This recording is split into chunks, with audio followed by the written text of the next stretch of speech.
Charged with Light and War Mind Cell mods are the most influential mods when it comes to builds inside of Destiny.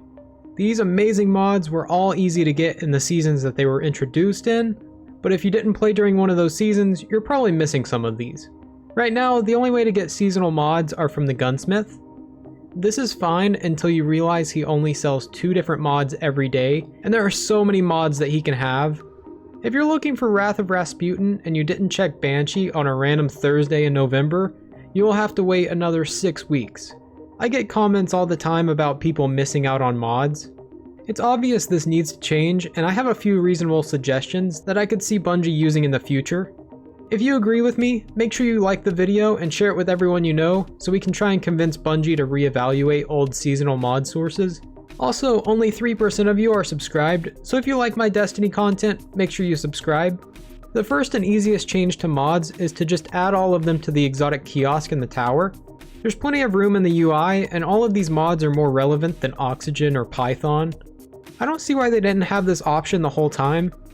Why am I able to buy all of these raid exotics whenever I want to, but if I want Reactive Pulse, I have to wait until Banshee decides to sell it? Even if they make them expensive, at least you can grind for them at your own pace. You'll probably hear me say this a few times, but make people play the game to earn gear instead of talking to the gunsmith when he randomly sells it. Do you remember hearing rumors about Arms Week? If I remember correctly, it was supposed to be a monthly event like faction rallies. That would be an amazing way to give newer players these mods. If we had an event that makes people grind for new weapons and mods during the week, and throw in some older mods in the loot pool for players who never got them, that would be great for both new players and veteran players.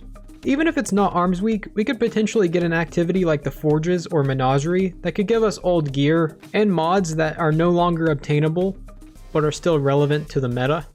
I find this very unlikely though, when they could easily just throw them into the kiosk, so don't expect this anytime soon.